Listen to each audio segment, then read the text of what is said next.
ഇന്ന് ലോകത്തിലെ ഏറ്റവും വലിയ സുരക്ഷാ സംഘമായിരിക്കുകയാണ് പ്രധാനമന്ത്രി നരേന്ദ്രമോദിയുടെ വ്യക്തിഗത സുരക്ഷാ സംഘമായ SPG അഥവാ സ്പെഷ്യൽ പ്രൊട്ടക്ഷൻ ഗ്രൂപ്പ്.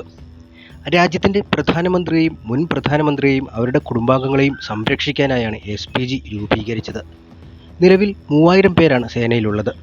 നെഹ്റു കുടുംബത്തിന് SPG സുരക്ഷ നഷ്ടമായിട്ടുണ്ട്. പ്രധാനമന്ത്രി മാത്രമാണ് ഇപ്പോൾ SPG സുരക്ഷയ്ക്ക് കീഴിലുള്ളത്. 1985 SPG രൂപീകരിക്കുന്നത്. പ്രധാനമന്ത്രിയായിരുന്ന ഇന്ദിരാഗാന്ധിയുടെ വധത്തെ തുടർന്നാണ് SPG രൂപീകരിക്കാനിടയായത്.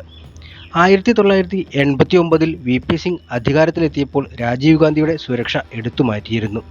എന്നാൽ 1991 രാജീവ് കൊല്ലപ്പെട്ടതോടെ SPG നിയമം ഭേദഗതി വരുത്തി മുൻ പ്രധാനമന്ത്രിമാർക്കും കുടുംബത്തിനും ചുരുങ്ങിയത് 10 വർഷത്തേക്കെങ്കിലും സുരക്ഷ നൽകാൻ തീരുമാനിച്ചിരുന്നതാണ്. പിന്നീട് 2003 നിയമം വീണ്ടും ഭേദഗതി ചെയ്തു. ഭീഷണിയുടെ അടിസ്ഥാനത്തിൽ സർക്കാരാണ് കാലാവധി തീരുമാനിക്കുക. വാജ്പേയിയുടെ കാലത്ത് മുൻ പ്രധാനമന്ത്രിമാരായ HD Deve Gowda, IK Gujral, PV Narasimha Rao എന്നിവരുടെ സുരക്ഷ പിൻവലിച്ചിരുന്നു. വാജ്പേയിക്ക് മരണം വരെ സുരക്ഷയുണ്ടായിരുന്നു. നിലവിലെ നിയമപ്രകാരം പ്രധാനമന്ത്രിയുടെ കുടുംബാംഗങ്ങൾക്ക് സുരക്ഷ വേണ്ടെന്ന് വയ്ക്കാനും സാധിക്കുന്നുണ്ട്. മുൻ പ്രധാനമന്ത്രി മൻമോഹൻ സിംഗിൻ്റെ പെൺമക്കൾ SPG സുരക്ഷ വേണ്ടെന്ന് സ്വയം വെച്ചവരാണ്. നെഹ്റു കുടുംബത്തിൻ്റെ SPG സുരക്ഷ അടുത്തിടെ കേന്ദ്രം പിൻവലിച്ചിരുന്നു. പകരം CRPF Z+ സുരക്ഷയാണ് നൽകി വരുന്നത്. രാഹുൽ ഗാന്ധി, പ്രിയങ്ക ഗാന്ധി, സോണിയാഗാന്ധി എന്നിവർക്കുള്ള സുരക്ഷയാണ് അടുത്തിടെ പിൻവലിച്ചത്. നിലവിലെ സാഹചര്യത്തിൽ നെഹ്റു കുടുംബം സുരക്ഷാ ഭീഷണി നേരിടുന്നില്ലെന്നാണ് ആഭ്യന്തര വകുപ്പിൻ്റെ അവലോകന യോഗത്തിൽ കണ്ടെത്തൽ.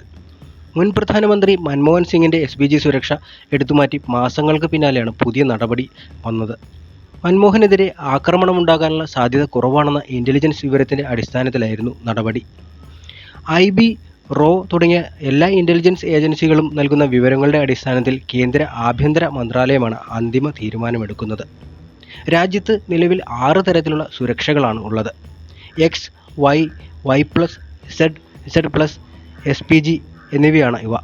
ഇതിൽ SPG പ്രധാനമന്ത്രിക്കും അദ്ദേഹത്തിൻ്റെ ഏറ്റവും അടുത്ത ബന്ധുക്കൾക്കും മാത്രം നൽകുന്ന സുരക്ഷയാണ്. മറ്റുള്ളവ കേന്ദ്രത്തിന് അവരുടെ തീരുമാനമനുസരിച്ച് ഭീഷണി നേരിടുന്ന ആർക്കും നൽകാവുന്നതാണ്. X വിഭാഗത്തിൽ ഒരു സുരക്ഷാ ഉദ്യോഗസ്ഥൻ മാത്രമാണ് ഉണ്ടാവുക. Yയിൽ 2 പേരുണ്ടാകും. Y+ൽ 2 ഉദ്യോഗസ്ഥർ റൊട്ടേഷൻ അടിസ്ഥാനത്തിൽ സുരക്ഷയ്ക്കും ഒരാൾ താമസ സ്ഥലത്തുമുണ്ടാകും.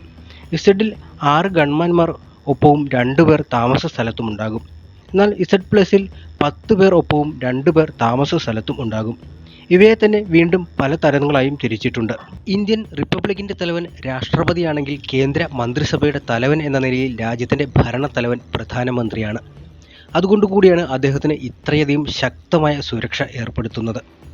ഭരണഘടനയുടെ 74(1) വകുപ്പ് പ്രകാരം പ്രധാനമന്ത്രി തലവനായ മന്ത്രിസഭ നിലവിലുണ്ടാകണമെന്നും പ്രസിഡന്റിൻ്റെ ചുമതലകൾ നിറവേറ്റാൻ ആവശ്യമായ പിന്തുണയും സഹായങ്ങളും ഉപദേശങ്ങളും നൽകണമെന്നും ഭരണഘടനയിൽ പറയുന്നുണ്ട്.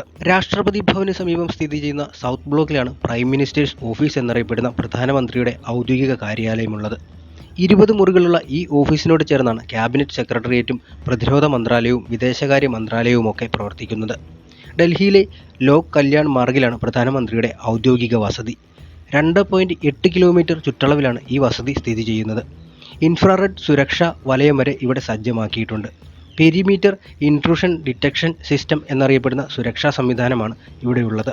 പ്രധാനമന്ത്രിയുടെ സുരക്ഷ എങ്ങനെയായിരിക്കണം എന്നു വ്യക്തമാക്കി നിഷ്കർഷിക്കുന്ന പുസ്തകമാണ് ബ്ലൂ ബുക്ക്.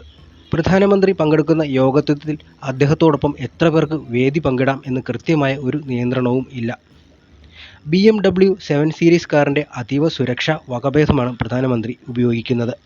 നരേന്ദ്രമോദി പ്രധാനമന്ത്രിയായ ശേഷം റേഞ്ച് റോവറിൻ്റെ അതീവ സുരക്ഷാ വകഭേദം സെന്റിനലും ഔദ്യോഗിക വാഹനമായി. ആകാശയാത്രയ്ക്കായി ബോയിങ് 777-400 ER വിമാനം ഉപയോഗിക്കുന്നുണ്ട്. ഇന്ത്യൻ വ്യോമസേനയ്ക്കാണ് ഈ വിമാനത്തിൻ്റെ ചുമതല.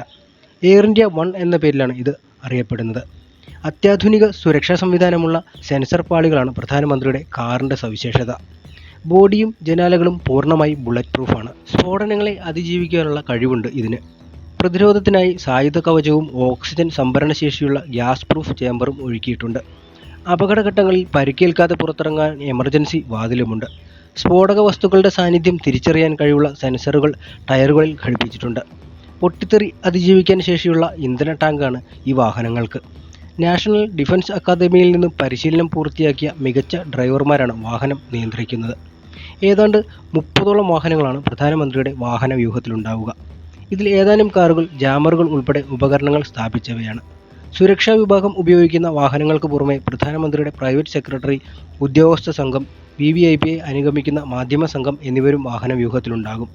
ഇതുകൂടാതെ ഡോക്ടർമാരടക്കമുള്ള ആംബുലൻസ് സംവിധാനങ്ങളും പ്രധാനമന്ത്രിക്കൊപ്പം എപ്പോഴും സഞ്ചരിക്കും. നിലവിലെ പ്രോട്ടോകോൾ പ്രകാരം മുൻ പ്രധാനമന്ത്രിമാരുടെ സ്ഥാനം 7ാമതാണ്. ക്യാബിനറ്റ് മന്ത്രിമാർ, അതത് സംസ്ഥാനത്തെ മുഖ്യമന്ത്രിമാർ, രാജ്യസഭയിലെയും ലോക്സഭയിലെയും പ്രതിപക്ഷ നേതാക്കൾ എന്നിവർക്കൊപ്പമാണ് പ്രോട്ടോകോൾ പ്രകാരം മുൻ പ്രധാനമന്ത്രിമാരുടെ സ്ഥാനം. ആജീവനാന്തം സൗജന്യ താമസവും സൗജന്യ വൈദ്യുതിയും വെള്ളവും പെൻഷനായി മാസം തോറും 20,000 രൂപയും, സൗജന്യ ചികിത്സ, പരിധിയില്ലാത്ത ട്രെയിൻ യാത്രാ സൗകര്യം, ആഭ്യന്തര യാത്രകൾക്കായി വർഷം തോറും 6 ഉന്നത ക്ലാസ് വിമാന ടിക്കറ്റുകൾ, 14 അംഗങ്ങളുള്ള ഉദ്യോഗസ്ഥ വൃന്ദം എന്നിവയാണ് മുൻ പ്രധാനമന്ത്രിമാർക്കുള്ള പ്രധാന സൗകര്യങ്ങൾ. SPGക്ക് തന്നെയായിരുന്നു മുൻ പ്രധാനമന്ത്രിമാരുടെയും കുടുംബത്തിൻ്റെയും സുരക്ഷയുടെ ചുമതല. എന്നാൽ സുരക്ഷ മുൻനിർത്തി സുരക്ഷാ ഉദ്യോഗസ്ഥരുടെ എണ്ണത്തിൽ വ്യത്യാസപ്പെടുത്തി അത് പിന്നീട് പിൻവലിക്കുകയാണ് ചെയ്തത്.